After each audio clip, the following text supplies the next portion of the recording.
உலகமெங்கும் பறந்து வாழ்ந்து கொண்டிருக்கும் உமனிய உறவுகளுக்கு இனிமையான இந்நேரத்து வணக்கங்கள்.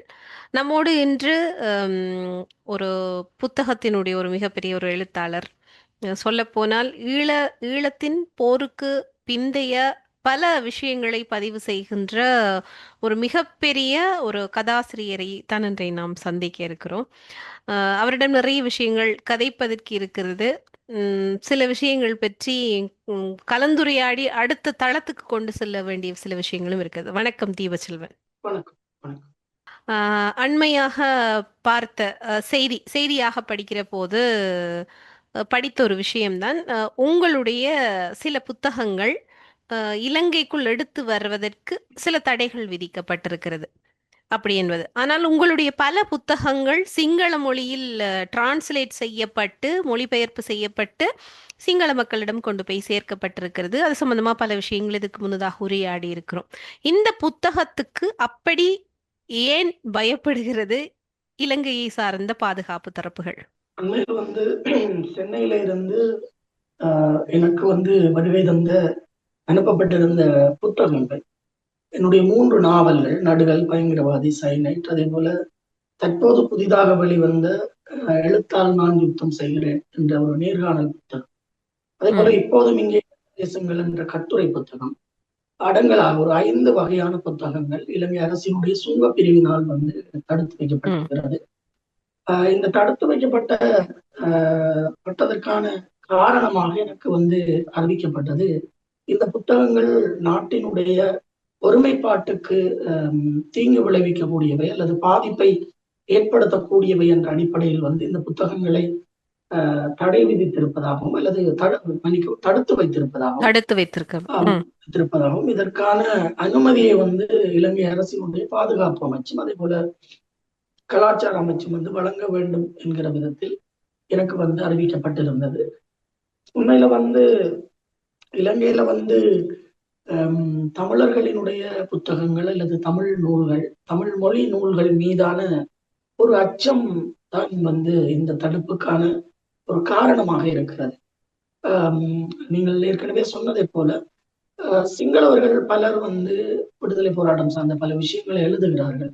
அதை எழுதுகிறார்கள். தமிழர்கள் ஆகிய நாங்களும் அதை எழுதுகிறோம். ஆனால் சிங்களவர்கள் எழுதுகின்ற பொழுது அது இலங்கை அரசுக்கு அல்லது இலங்கையினுடைய ஒருமைப்பாட்டுக்கு பாதிப்பை தரும் என்று அவர்கள் நினைக்கவில்லை. ஆனால் தமிழில் நாங்கள் புத்தகங்களை எழுதுகின்ற பொழுது அவர்கள் எங்களுடைய நூல்கள் ஒருமைப்பாட்டுக்கு எதிரானவை என்று பார்க்கிறார்கள். ஒரு வகையில இந்த புத்தகங்களை ஒரு வெடிகுண்டுகளைப் போல, ஒரு ஆயுதங்களைப் போல பார்க்கக்கூடிய ஒரு அணுகுமுறையினுடைய வெளிப்பாடாகத்தான் இந்த தடை தடுப்பு ஏற்படுத்தப்பட்டிருக்கிறது என்று நான் நினைக்கிறேன். கண்டிப்பா இந்த தடுப்பு ஒரு புத்தகம், நீங்கள் சொன்னது போல புத்தகம் என்பது ஒரு வீரியமான ஒரு விஷயம்தான். அதை இத்தனை வருஷத்துக்கு பிறகு நீங்கள் எனக்கு தெரிந்து 15 எத்தனை வருஷமா நீங்க எழுதி கொண்டிருக்கீங்க. உங்களுடைய எழுத்துத்துறை பயணம் என்றது நீண்டது. அதுவும் தாயகத்திலிருந்து தான் நீங்க நிறைய விஷயங்களை எழுதி கொண்டிருக்கிறீர்கள். பல நேரத்தில் எனக்கும் தோன்றுவதுண்டு, எப்படி உங்களால் தாயகத்தில் பயணிக்க முடிகிறதுன்னு சொல்லி. எனக்கு தெரிந்து இது முதல் முறையாக உங்களுடைய புத்தகத்துக்கு வந்த ஒரு ஒரு அனுமதி மறுப்பு அப்படின்னு சொல்லி எடுத்துக்கொள்ளலாம் இல்லையா? இந்த அனுமதி மறுப்பை இதுக்கு முன்னதாக வரும்னு நீங்க எதிர்பார்த்திருந்தீங்களா, அல்லது இது சாதாரணமாக வரக்கூடியதுதான் அப்படின்ற மாதிரியாக உங்களுடைய எண்ண தோற்றப்பாடுகள் இருந்ததா? அதையும் தாண்டி ஒரு கேள்விகள் இருக்கு. இந்த மாதிரி கண்டிப்பாக உங்களுக்கு ஒவ்வொரு புத்தகங்கள் எழுதுகிற போதும் நிறைய த்ரெட்னிங்ஸ் வந்திருக்கும். அதை பற்றி இந்த இடத்துல பதிவு செய்ய முடியுமா? இது முதல் முறையாக நடந்த விடயம் அல்ல. 2020ஆம் ஆண்டுல பொது கோத்தபாய ராஜபக்ச ஜனாதிபதியாக இருந்த ஒரு காலகட்டத்தில் என்னுடைய முதல் நாவல் நடுகள் சென்னையில இருந்து அனுப்பப்பட்ட போது அதனுடைய பிரதிகள் 60 பிரதிகள் இதே போல சுங்க பிரிவு தடுத்து வைத்திருந்தது. அவை நாட்டினுடைய பாதுகாப்புக்கும் ஒருமைப்பாட்டுக்கும் அச்சுறுத்தலானவை என்று பாதுகாப்பு அமைச்சுக்கு வருகை தந்து விளக்கம் அளித்து அந்த புத்தகங்களை பெற்றுக்கொள்ள வேண்டும் என்று அப்போது எனக்கு கடிதம் வாயிலாக தெரிவிக்கப்பட்டிருந்தது. அந்த காலகட்டம் ஒரு மிகவும் ஒரு சிக்கலான காலகட்டம். அதே போல கோவிட் காலகட்டம் என்பதனால் என்னால் அந்த புத்தகங்களை எடுக்க முடியாமல் போயிருந்தது. அப்ப அதே போல எனக்கு இலங்கை அரசினுடைய பயங்கரவாத தடுப்பு பிரிவினுடைய பயங்கரவாதி என்ற நாவலுக்காக என்னை அழைத்து விசாரணை செய்திருக்கிறது. அதே போல தொடர்ந்து மறைமுகமான அச்சுறுத்தல்கள், மிரட்டல்கள், இப்படியான பல சிக்கல்களுக்கு மத்தியிலே தான் இந்த முறை இந்த அனுமதி மறுப்பு வந்து ஏற்பட்டிருக்கிறது. எனக்கு என்னளவிலே வந்து உண்மையில இது வந்து எனக்கு ஒரு மிகப்பெரிய மனவேதனையும் அதே போல மன அழுத்தத்தையும் உருவாக்கிய ஒரு நிகழ்வு. ஆம், இதே போல ஒரு வெள்ளிக்கிழமை, கடந்த வெள்ளிக்கிழமை கிட்டத்தட்ட இதே நேரம் ஒரு 6 மணி அளவில் என்னுடைய முகவர்கள் எனக்கு வந்து அறிவித்திருந்தார்கள். என்னுடைய புத்தகங்கள் வந்து இப்படி தடுக்கப்பட்டிருக்கின்றன. ம். இவைகள் வந்து அவர்கள் சொல்லுகின்ற பொழுது மிக ஆபத்தான ஒரு விஷயமாக அவர்கள் விடுதலை புலிகளை பற்றிய விடுதலை புலிகளின் நூல்கள் அவைகளால் வந்து சுங்கப்பிரிவு தடுத்து வைத்திருக்கிறது என்று சொல்லி அது மிகவும் அவர்கள் ஒரு பயந்தவர்களாக ஒரு பீதி கொண்டவர்களாக அவர்கள் சொல்லி இருந்தார்கள். அப்ப இது வந்து ஒரு படைப்பாளியாக இப்ப எங்களிடம் இருக்கக்கூடியது நினைவுகள், கதைகள் தான். எங்களிடம் இருக்கக்கூடிய விஷயங்கள், எங்களுடைய வரலாறுகள், கடந்த கால சம்பவங்கள், இப்படியான மனப்பதிவுகள் தான் எங்களிடம் இருக்கின்றது. ஆனால் இதற்கு வந்து இலங்கை அரசு வந்து அஞ்சுகின்ற, இலங்கை அரசினுடைய ஒரு சுங்கப்பிரிவு திணைக்களம் வந்து ஒரு அஞ்சுகின்ற ஒரு விஷயம் வந்து மிகவும் ஒரு ஆபத்தான ஒரு விஷயம். இதுல வந்து வந்து ம். இது ஒரு மிகப்பெரிய ஒரு ஆபத்தும் அதே நேரம் ஒரு பெரிய நமக்கு வந்து நம்மை அதிர்ச்சி ஊட்டக்கூடிய ஒரு விடயம் இருக்கிறது அப்படின்னு சொன்னால், தமிழில வரக்கூடிய ஒரு புத்தகம், தமிழர்களினுடைய பிரச்சனை பேசக்கூடிய ஒரு புத்தகத்தோடு எந்த விதத்திலுமே தொடர்பில்லாத ஒரு சுங்கத்துறை அதிகாரிகள் வந்து தடுத்து வைத்து ஒரு தீர்மானத்தை எடுக்கக்கூடியது என்பது ஒரு நாட்டிலே வந்து இருக்கக்கூடிய ஒரு அபாயகரமான ஒரு ம். அணுகுமுறை என்று நான் நினைக்கிறேன். நிச்சயமா. இந்த இடத்துல எனக்கு ஒரு கேள்வி வருது. கோத்தபாய இடத்தில் ராஜபக்ஷ கோத்தபாய ராஜபக்ஷ ஆட்சி காலத்துல இது தடுத்து வைக்கப்பட்டிருந்தது. அது உங்களுக்கு ஒரு மிகப்பெரிய ஒரு மன அழுத்தத்தையும் கொடுத்திருக்கிறது. இப்பொழுது ஆட்சி மாறி இருக்கிறது. எல்லோருமே வந்து ஏதோவெல்லாம் முகநூல் வழியாக எழுதுகிறார்கள். இதே போல அனுரகுமார திசுநாயக்கவினுடைய ஆட்சி இந்த மாதிரின்னு சொன்னால், இன்னும் ஒரு புத்தகம் சம்பந்தமான ஒரு தீர்மானத்தை பாதுகாப்புத்துறையும் சுங்கத்துறையும் எடுக்கிறது என்ற அளவில் தான் அந்த ஆட்சி இருக்கிறதா? இது உங்களுக்கு எப்படி தோன்றுகிறது? இன்னும் நாம் அதே குட்டையில் ஊறிய மட்டைகளோடு தான் வாழ்ந்து கொண்டிருக்கிறோம் அப்படின்னு தோன்றுதா? அல்லது எப்படி தோன்றுது? இது எப்படி எடுத்துக்கொள்றீங்க? இதை வந்து உண்மையிலே வந்து நாங்கள் இதை சொல்வதை காட்டிலும் நான் நம்ம ஏற்கனவே சொன்ன விஷயத்தின் முடிவில் இன்னொரு விடயத்தை நான் அதில் சொல்லி இந்த விடயத்துக்கு ம். வருகிறேன். இது வந்து எனக்கு மட்டும் நிகழ்கின்ற ஒரு பிரச்சனை அல்ல. உண்மையிலே வந்து எனக்கு கிளிநொச்சியில இருக்கக்கூடிய எழுத்தாளர் கருணாகரன் வந்து சொன்னார், தன்னுடைய நூல்கள் இதே போல ம். விசாரணைக்குள்ளாகப்பட்டு வந்து அவருக்கு வழங்கப்பட்டிருக்கிறது. அதே போல சோபாசக்தி வந்து முகநூலில் தெரிவித்திருக்க தன்னுடைய நூல்கள் வந்து ம். பறிமுதல் செய்யப்பட்டு இன்று வரைக்கும் கிடைக்கவில்லை. இப்படி பல எழுத்தாளர்கள் வந்து இப்பொழுதுதான் சொல்லுகிறார்கள் அவர்களுடைய நூல்களும் சுங்க பிரிவினால் வந்து தடுத்து வைக்கப்பட்டு இன்று வரை கையளிக்கப்படாத ஒரு விஷயம் நடந்திருக்கிறது. நீங்கள் அடுத்த கட்ட விஷயத்துக்கு வருகிறேன். உண்மையில வந்து இதை வந்து சொல்வதை காட்டிலும் எங்களை பொறுத்தவரைக்கும் தமிழர்களை பொறுத்தவரைக்கும் நாங்கள் இலங்கையினுடைய ஆட்சிகள் மாறினாலும் அதனுடைய தமிழர்களுக்கு எதிரான தமிழர்களை ஒடுக்குகின்ற அணுகுமுறைகள் வந்து மாறப்போவதில்லை, மாறுவதில்லை என்பதை இன்று நேற்றல்ல. விடுதலை புலிகளினுடைய காலத்திலே இருந்து இலங்கையினுடைய கடந்த 60 ஆண்டு கால அரசியல் அனுபவத்திலே நாங்கள் பார்த்து வருகிறோம். ஒவ்வொருவரும் எதிர்த்தரப்பில் இருக்கின்ற பொழுது தமிழர்களிடம் வந்து உங்களுக்கு தீர்வை தருவேன், உங்களுக்கு சுதந்திரத்தை தருவேன், உங்களுக்கு அரசியல் தீர்வை தருவேன் என்றெல்லாம் சொல்லி சென்றிருக்கிறார். ஒரு காலத்துல வந்து பிரேமதாஸ் அவர்களினுடைய காலத்துல தமிழர்களுக்கு வந்து ஒரு தீர்வு தரப்படும், இந்திய ராணுவத்தை வெளியேற்றுவதற்கு வந்து விடுதலை புலிகளினுடைய உதவி இலங்கை அரசாங்கம் நாடியது. அதனால் எங்களுடைய தலைவர் பிரபாகரன் அவர்களை சிங்கள ஊடகங்கள் தேசிய வீரன் என்று சொல்லி எல்லாம் செய்தி வெளியிட்ட நிகழ்வெல்லாம் நடந்திருக்கிறார். பிறகு ம். எல்லாமே ஏமாற்றப்பட்டிருக்கிறது. அப்ப இந்த அனுபவங்கள்ல பார்க்கிற பொழுது இலங்கை அரசுகள் எப்போதுமே எங்களுக்கு ஒரே மாதிரி தான் இருந்திருக்கிறது. நாங்கள் அப்படி ஒரு அணுகுமுறையோடு நான் கூட அப்படித்தான் எழுதியும் பேசியும் நான் வந்திருக்கிறேன். ஆனால் சிங்கள மக்கள் இந்த இடத்தில் வந்து சொல்கிறார்கள் எந்த விதமான ஒரு மாற்றமும் மாறவில்லை. அதாவது ஆட்கள் மாறி இருக்கிறார்களே தவிர கதிரைகள் மாறவில்லை என்பதை சிங்கள மக்கள் எனக்கு இந்த விஷயத்துல வந்து தமிழ் எழுத்தாளர்கள் வந்து சிலர் தான் வந்து குரல் கொடுத்தார்கள். ஆனால் பெருமளவு சிங்கள படைப்பாளிகள் குரல் கொடுத்தார்கள். அப்ப அவர்கள் சொல்லுகிற விஷயம் என்னென்றால் இந்த ஆட்சியில வந்து கடந்த கால அணுகுமுறைகள் மாறவில்லை என்பதை அவர்கள் மிக வலுவாக சொல்லி வருகிறார்கள். எனக்கு இந்த பிரச்சனை நடந்தவுடன் நிறைய சிங்கள படைப்பாளிகள் மிக முதன்மையான சிங்கள படைப்பாளிகள் எல்லாரும் குரல் கொடுத்தார்கள். அது ஒரு கட்டத்தில் அரசினுடைய கவனத்துக்கு சென்றிருந்தது. அமைச்சர்கள் வந்து தொடர்பு கொண்டு நேரடியாக வந்து இந்த விடயத்தை தொடர்பாக தாங்கள் ஆராய்வதாக சொல்லியிருந்தார்கள்.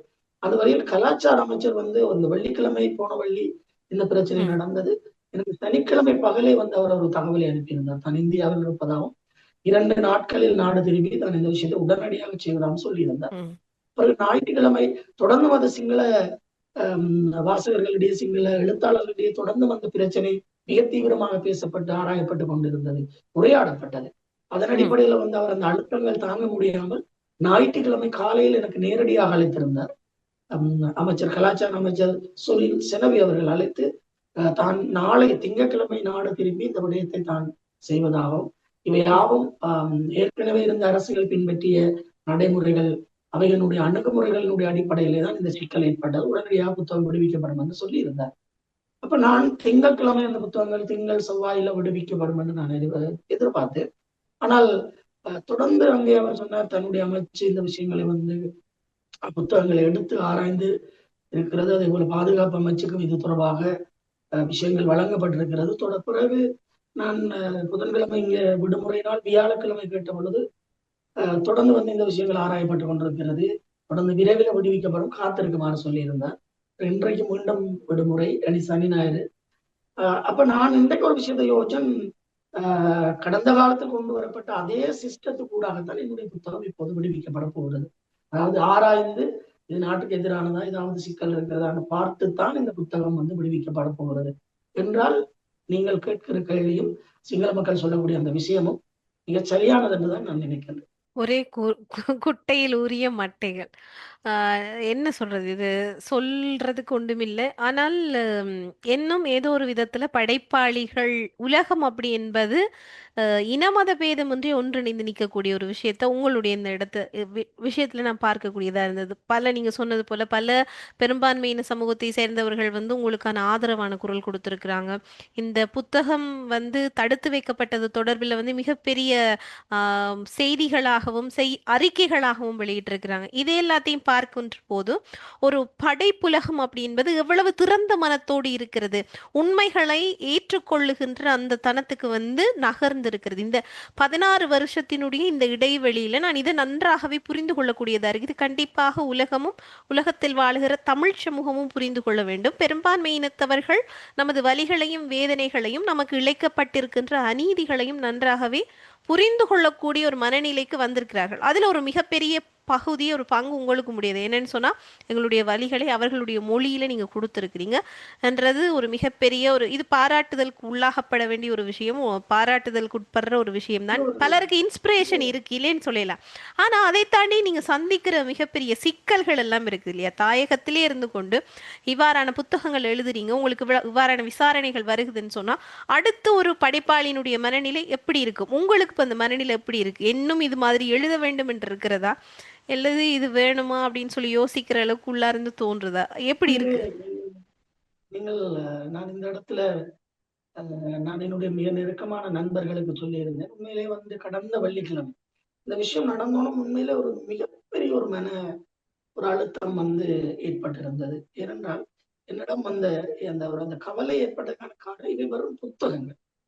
இந்த புத்தகங்களை என்னவா இந்த அரசு பார்க்கிறது என்பது எனக்கு ஒரு மிகப்பெரிய ஒரு வேதனையை வந்து உண்டு பண்ணி இருந்தது. ஒரு படைப்பு என்பது ஒரு மென்ரகமான ஒரு ஒரு ஒரு ஒரு ஒரு ஆயுதம். அதே போல ஒரு படைப்பு என்பது எங்களுடைய வாழ்வினுடைய ஒரு கூறு. நாங்கள் வந்து திரைப்படங்களை பார்ப்பது, புத்தகங்களை வாசிப்பது, சிந்திப்பது, எழுதுவது, பேசுவது என்பது எங்களுடைய வாழ்க்கையினுடைய ஒவ்வொரு கூறுகளாக இருக்கக்கூடிய ஒரு விஷயம். இப்படி வாழ்க்கையினுடைய ஒரு கூறை வந்து இல்லாமல் செய்கின்ற, அதை ஒடுக்குகின்ற ஒரு அரசினுடைய மனப்பாங்கு என்பது மிகவும் ஒரு ஒரு ஒரு ஆபத்தான, ஒரு அடக்குமுறைத்தனமான, மிக ஒரு வன்முறையானது என்பதுதான் இங்கே வந்து என்னை வந்து ஒரு பெரிய வேதனைக்குள்ளாகினது. நான் அந்த தருணத்தில் உண்மையிலே வந்து நான் என்னுடைய மொழிபெயர்ப்பாளர் அனுஷா சிவலிங்கத்தோடு நான் பேசிக் கொண்டிருந்த பொழுது நான் சொன்னேன், இந்த புத்தகங்கள் இப்படியெல்லாம் வந்து துன்புறுத்தப்படுவதை பார்க்கின்ற பொழுது எழுதாமலே விடலாமா என்று நான் யோசிக்கிறேன் என்று கூட ஒரு கட்டத்திலே வந்து உண்மையிலே நான் யோசித்தேன். ஆனால் நிச்சயமாக அப்படி இருக்க முடியாது. தொடர்ச்சியாக நான் ஏற்கனவே கடந்த காலத்தில் இந்த விசாரணைகள் நடக்கின்ற பொழுது நான் அந்த விசாரணைக்கு போய் வந்து இருந்த நாட்களிலே கூட நான் என்னுடைய புதிய நாவலை வந்து நான் எழுதி கொண்டுதான் இருந்தேன். உண்மையில வந்து இப்படியான அணுகுமுறைகள் எங்களை இன்னும் இன்னும் எழுத உந்த பண்ணுமே தவிர அவைகள் நமக்கு ஒரு ஒரு ஒரு தடையாக வந்து ஒரு காலமும் ஏற்படாது. ஆனால் இந்த முறை இந்த இடத்துல வந்து எனக்கு இந்த புத்தகங்களை வந்து எப்படியாவது எடுத்து விட வேண்டும் என்பதல்ல என்னுடைய தீர்மானமும் அணுகுமுறையும். இந்த பிரச்சனை வந்து இனி எந்த ஒரு படைப்பாளிக்கும் நடக்கக்கூடாது. அதே போல இனி எதிர்காலத்துல என்னுடைய புத்தகங்களுக்கு இந்த பிரச்சனை வரக்கூடாது என்ற ம். அடிப்படையில வந்து இது வந்து ஊடக சுதந்திர இலங்கை ஊடக சுதந்திர இயக்கம் இதற்கு கண்டன அறிக்கை வெளியிட்டிருக்கிறது. அதை உடனடியாக புத்தகங்களை விடுவிக்க வேண்டும் என்று சொல்லியிருக்கிறது நேற்றைய தினம். அதே போல இலங்கை கலைக்கழகம் வந்து கொஞ்சம் அரசுக்கு சார்பாகவும், அதே போல அரசு வந்து அமைச்சர் கலாச்சார அமைச்சர் கூறியதை நம்பி அந்த அறிக்கையை விட்டிருக்கிறார்கள். இந்த புத்தகம் விரைவில் விடுவிக்கப்படும் என்று. அதே போல பல சிங்கள படைப்பாளிகள் வந்து புத்தகம் விடுவிக்கப்பட வேண்டும் என்று தொடர்ந்து வலியுறுத்தி வருகிறார்கள். இதுல ஒரு மிக முக்கியமான ஒரு விஷயத்தை வந்து நான் பார்த்தேன். இதை சிங்கள படைப்பாளிகள் வந்து சொல்லி இருக்கிறாங்க. இங்குதான் தமிழர்களினுடைய நிலை இலங்கையில எப்படி இருக்கு என்பதை வந்து நாங்கள் புரிந்து கொள்ள வேண்டும். ஏனென்றால் என்னுடைய அந்த முதல் நாவல் நடுகள் கொத்தவாயனுடைய காலத்திலே அது தடுத்து வைக்கப்பட்டு இல்லாமல் ஆக்கப்பட்டது. இப்போதும் அந்த நாவலும் சேர்த்துதான் இங்கே விசாரணை வலயத்திலே அல்லது தடுப்பு வலயத்திலே வந்து இருக்கிறது. இங்கே இந்த நாவலினுடைய அட்டைப்படத்தை நாங்கள் உண்மையிலே மிக சாதாரணமாக ஒரு ஒரு ஒரு ஒரு நவீன ஓவியத்தோடு தான் நாங்கள் அந்த அட்டைப்படத்தை தமிழிலே வெளியிட்டிருந்தோம். ஆனால் அது தடுக்கப்பட்டது. இன்றைக்கும் தடுத்து வைக்கப்பட்டிருக்கிறது. ஆனால் இந்த புத்தகம் சிங்களத்திலே வெளியாகினது. அந்த புத்தகத்தினுடைய அட்டைப்படத்திலே சிங்கள பதிப்பகம் எங்களுடைய மாவீரர்களினுடைய நடுகள்லயே டைரக்டாக வந்து அந்த கவர்ல பயன்படுத்தி இருக்கு. அப்ப அந்த புத்தகத்துக்கு எதிராக ஒரு பேசிய ஒரு சிங்கள வாசகரை கூட நான் பார்த்தேன். அது வந்து என்ன இந்த பிரச்சனையை கூறுகின்ற பொழுது கூட அந்த நாவல் வழியாக அறியப்பட்ட ஒரு படைப்பாளியாகத்தான் இன்னைய சிங்கள மக்கள் பார்க்கிறார்கள். அப்ப அப்படி ஒரு வரவேற்கப்பட்ட ஒரு புத்தகம் பல்வேறு தரப்புகள் அவர்களுடைய சிங்கள மக்களுடைய அறகலைய போராட்டத்திலே கூட அந்த புத்தகம் அந்த நூலகத்திலே இருந்தது. அப்படி மிக முக்கியமாக வந்து அந்த புத்தகம் வந்து கொண்டாடப்பட்டு இருக்கீங்கள தமிழ்ல வந்து புத்தகத்துக்கு இந்த அடக்குமுறை இப்போ என்ன பிரச்சனை? இதுல ஒரு ஒரு புரிதலுக்குள்ளாக முடியுது என்ன அப்படின்னு சொன்னால், புத்தக உள்ளடக்கத்தை காட்டிலும் புத்தகம் வருகின்ற மொழி அப்படி என்பது ஒரு பயத்தையும் பதட்டத்தையும் அரசாங்கத்துக்கு கொடுக்குது அப்படின்ற ஒரு புரிதலுக்கு உள்ளாகக்கூடியதா இருக்கு. என்னுடைய அடுத்த கேள்வி நான் உங்களுடைய அடுத்த படைப்பு சம்பந்தமாக தான். இப்ப இந்த புத்தகத்தினுடைய முடிவு, அதாவது இந்த புத்தகத்தினுடைய அரசாங்கத்தினுடைய முடிவு என்பதற்காக நீங்களும் காத்திருக்கிறீர்கள். எனக்கு தெரிந்து நாங்களும் காத்திருப்போம். நல்ல முடிவாக வர வேண்டும். அவர்கள் அந்த புத்தகத்தை ரிலீஸ் செய்ய வேண்டும் என்பதுதான். அதாவது இலங்கைக்குள்ள அந்த புத்தகத்தை கொண்டு வந்து சேர்ப்பதற்கான அனுமதி உங்களுக்கு கிடைக்க வேண்டும் என்பதுதான். என்னுடைய அடுத்த கேள்வி வந்து ம், நான் ஸ்ரீலங்கன் இல்லை என்று சொல்லப்படுகின்ற ஒரு கவிதை சம்பந்தமானது. நான் ஸ்ரீலங்கன் இல்லை என்ற அந்த கவிதை அது விகடன் நாளிதழில் வெளிவந்திருந்தது. அது 2 அப்படின்னு சொல்லி போடப்பட்டிருக்கு. அப்ப அந்த ஒன்று என்ன? வந்து 2 தலைப்புகள் அதாவது 2 ஒரு தலைப்பில் எழுதப்பட்ட ம், ஒரு பகுதி ஒன்று, பகுதி 2 என்கிற ம், கவிதை. ம், ம், அந்த பகுதி 2 தான் அதிகமாக பிரசித்தமான ஒரு கவிதை. ம். வழிகளை கடக்க என்னிடம் ஒரு கடவுச்சு வழிகளை கடக்க என்னிடம் ஒரு அடையாள அட்டை இருக்கிறது என்று விளையாட்டு. ம், தொடங்கக்கூடிய அந்த ம், கவிதை வந்து அதற்கு முதல்லயே நான் ஸ்ரீலங்கன் இல்லை என்ற ஒரு கவிதை எழுதியிருந்தேன். ஒரு பகுதி ஒன்று அது தீரானது இதழில் வெளியாக இருந்தது. அந்த கவிதை வந்து அதாவது எங்களை இலங்கை அரசு தன்னுடைய பிரஜைகளாக கருதி இருந்தால் இனப்படுகொலை செய்திருக்க மாட்டோம். எனவே நாங்கள் ஸ்ரீலங்கன் இல்லை என்கிற ஒரு அரசியலை இப்ப கூட எங்கள் பேசக்கூடிய புத்தக விஷயத்துல வந்தாலும் அப்படித்தானே. சிங்களத்தில் அதே புத்தகம் நிச்சயமாக வந்திருக்கு, பிரச்சனை இல்ல. தமிழ்ல நிச்சயமாக வரும்போது பிரச்சனை. என்னுடைய புத்தகங்களே இதற்கான பதிலாக இருக்கிறது. உண்மையிலே புத்தகங்களை பயங்கரவாதிகளாக பார்க்கிறார். உண்மையில வந்து நான் ஸ்ரீலங்கன் இல்லை, நாங்கள் இலங்கையர்கள் அல்ல என்று சந்தேகிக்கிறார்கள். அதே போல எழுத்தால் நான் யுத்தம் செய்கிறேன் வந்த ஒரு புத்தகம் உண்மையிலே ம், எழுத்தால் வந்து யுத்தம் செய்யக்கூடிய ஒரு சமர்க்கணமாகத்தான் இந்த நாட்கள் இருக்கிறது. உண்மையில வந்து நான் இந்த புத்தகங்கள் என்னுடைய எழுத்துக்கள் கவிதைகள் என்னுடைய நாவல்கள் எடுக்கக்கூடிய எல்லா தலைப்புகள் எல்லா வார்த்தைகளும் எங்கள் மீது கொடுக்கப்படக்கூடிய எங்கள் மீது செலுத்தப்படக்கூடிய அந்த ஒடுக்குமுறையில் இருந்து உருவாகக்கூடிய சொற்களாகத்தான் இருக்கின்றது. மிக முக்கியமாக நான் பார்த்தேன் என்னுடைய எனக்கு தெரிந்த ஒரு சுதர்சி என்ற ஒரு நடிகை, அவர் கனேடிய தமிழ் நடிகை. ம், ம், அவர் வந்து நான் ஸ்ரீலங்கனிலே கவிதையை பகிர்ந்த பொழுது அவர் சொன்னார், ஒரு யூத இனத்தைச் சேர்ந்தவர் அந்த கவிதையை வந்து இல்ல பாராட்டியிருந்தார். நான் அதை எனக்கு அந்த சொல்லியிருக்கேன். கவிதைகளுக்குள்ள ஒரு ஒட்டுமொத்த அழுத்தப்படுகின்ற ஒரு ஒட்டுமொத்த இனத்தினுடைய ஒரு மக்களினுடைய குரலாதன் அது ஒரு இலங்கையில அல்லது ஈழத்தில் வாழுகின்ற ஈழத்தமிழர்களினுடைய குரலா அது தெரியல. உலகமெங்கும் வாழுகின்ற ஒட்டுமொத்தமாக இருக்கின்ற அடக்கப்பட்ட இனத்தினுடைய ஒரு தங்களுக்கான அடுத்த கட்ட மீட்சிக்கான ஒரு கவிதையைத்தான் நான் அதை பார்க்கிறேன். நான் அதுக்கான வரிகளினுடைய விளக்கத்தை உங்கள்கிட்டயே கேட்டதான் அது சரியா இருக்கும் அப்படின்னு சொல்லி நினைக்கிறேன். சோதனை சாவடிகளை கடக்க என்னிடம் ஒரு அடையாள அட்டை இருக்கிறது. ஈராக்கியர்களிடம் இருக்கும் அமெரிக்க அடையாள அட்டை போல. இதுக்கு பின்னால இருக்கிற அரசியல் என்ன? இப்ப யோசிச்சு பார்த்தீங்கன்னா, இப்ப நடக்கிற யுத்தத்துக்கு இந்த வரிகள் வந்து இது நீங்க எப்ப மிகச்சரியாக எழுதினீங்க? இருக்கு. நீங்க எப்ப எழுதினீங்க? அதான் என்னுடைய கேள்வி. இந்த நினைக்கிறேன் கவிதை. ஒரு 14 ஆண்டுகள் 14 ஆண்டுகளுக்கு முதல்ல அப்ப நீங்க அரசியல் எழுதியிருந்தேன். தீர்க்கதரிசி போல இருக்கே. உலக யுத்தத்தை இல்ல முன்னாலேயே ப்ரெடிக்ட் பண்ணிருக்கிறீங்க. இல்ல அப்படி என்ன அந்த எனக்கு இந்த பொதுவாக இந்த வந்து வரி இந்த ஏன் நான் குறிப்பா இந்த வரி ஈரான் கேட்டேன் இது எனக்கு ஆச்சரியம் ஊட்டி இருந்தது. இன்றைக்கு சமகாலத்துல நடந்து கொண்டிருக்கிற ஒரு பிரச்சனை சம்பந்தமான ஒரு ஆழ்ந்த அரசியல் நுட்பத்தோட இந்த கவிதை வரிகள் 14 வருஷத்துக்கு முன்னதாகவே எழுதப்பட்டிருக்கிறது அப்படின்டா அது ஒரு ஆச்சரியத்தைத்தானே தரும்.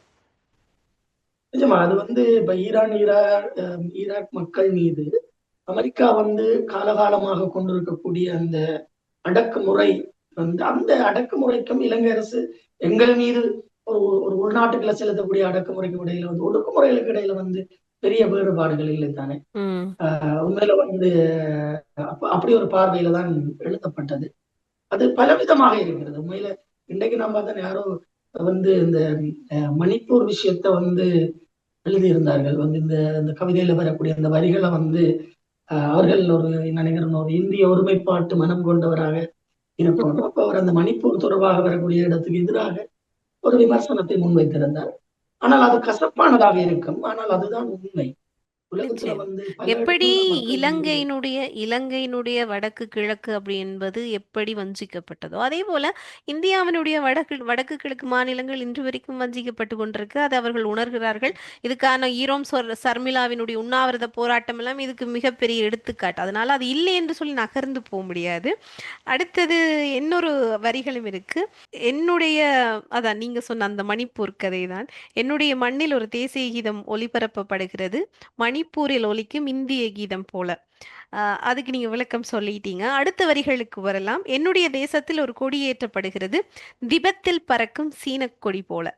திபெத்திய மக்கள் தங்களுடைய ஒரு தனித்துவமான ஒரு ஆட்சிக்காக இந்த உலக வரைபடங்கள் வந்து பிரிக்கப்படுகிற பொழுது அல்லது அது உலக நாடுகளை வந்து வரையறுக்கிற பொழுது சில சிறுபான்மை மக்கள் ஆஹ் சில மக்கள் வந்து சில நாடுகளுக்குள்ள உள்ளடக்கப்படுகிறார்கள்.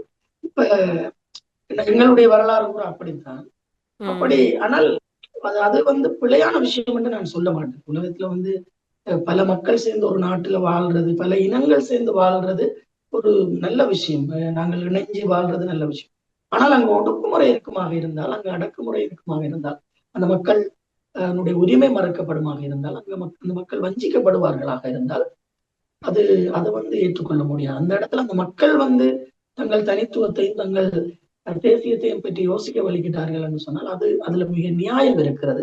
ம். திபெத்திய மக்களினுடைய கதையும் அப்படித்தான், வரலாறும் அப்படித்தான். எங்களுக்கு மிக நெருக்கமான ஒரு வரலாறு அவர்கள்.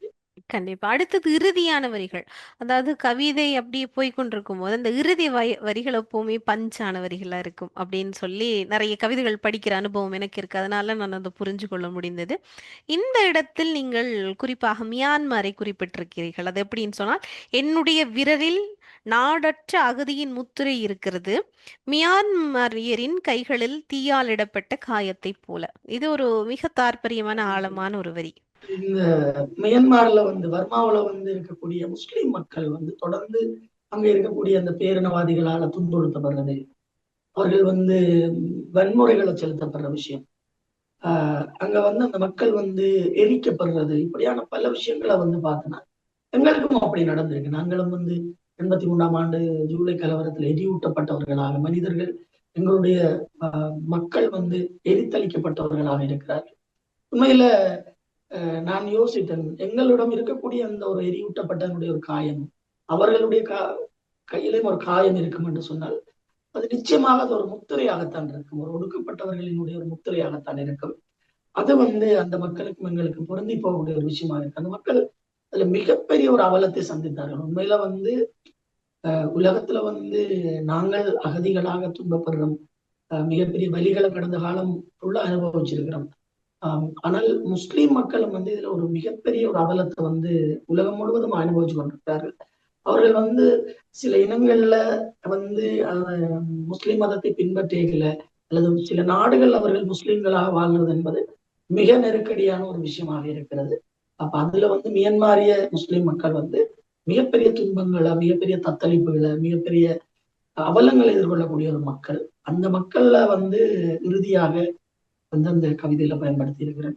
இது கண்டிப்பா. ஒரு எனக்கு ஒரு ஒரு கணத்துல இந்த கவிதையை நான் ஒரு ஒரு கொஞ்ச நேரத்துல இந்த கவிதையை நீங்க எழுதியிருக்கேன். அதான் எனக்கு பெரிய ஆச்சரியமா இருந்தது இந்த கவிதையை படிக்கும்போது. ஆனா நானும் ஓராண்டு நான் இந்த கவிதையை வெளியிடல. 2012ஆம் ஆண்டா இருக்கும்னு நினைக்கிறேன். 2012ஆம் ஆண்டுல நான் எழுதி போட்டு ஒரு வருஷம் நான் இந்த கவிதையை வச்சு பார்த்தேன். ஏதாவது எடிட் நான் வழக்கமா அப்படி செய்ய நான் மேம்படுத்துறேன். ஆனா ஓராண்டுக்கு பிறகு பார்த்தேன் அந்த கவிதையில எந்த விதமான மாற்றங்களும் மேம்படுத்தலும் அதிகமாக எழுத வேண்டிய விஷயங்களும் தென்படையில. ஒரு ஒரு படைப்பாளி தான் எழுதக்கூடிய ஒரு கவிதையை சில வருஷங்கள்ல கடந்து போகக்கூடிய ஒரு அனுபவம் வரும். நான் இந்த கவிதையில போதாமை இருக்கு, நான் இந்த கவிதையை இன்னும் கொஞ்சம் காணாதுன்ற ஒரு நிலை கூட சில கவிஞர்களுக்கு ஏற்படும்.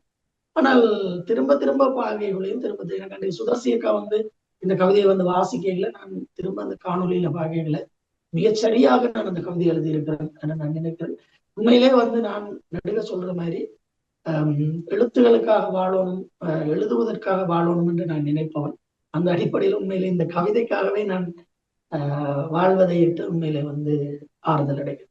நிச்சயமா. உண்மையில ஒரு சுதர்ஷி அவர்கள் அந்த காணொளியை தான் நானும் பார்க்க கிடைத்தது. எனக்கு அந்த கவிதையை பார்த்த கணத்திலிருந்து இது ஒட்டுமொத்தமாக உலகில் இருக்கின்ற அத்தனை அடிமைப்பட்ட தேசிய இனங்களுக்குமாக எழுதப்பட்ட ஒரு மிகப்பெரிய ஒரு ஆரம்ப புள்ளி அல்லது கவிதை அப்படின்றது மிகவுமே அது நுட்பமான வரிகள். அதை இன்னும் ஆழமாக பேசினால் மேலும் சிக்கல். அதனால நான் இந்தளவு ஆழத்தோடயே நான் இந்த கவிதைகளுக்குரிய விளக்கத்தை கேட்கறது நான் நிறுத்திக் கொள்றேன்.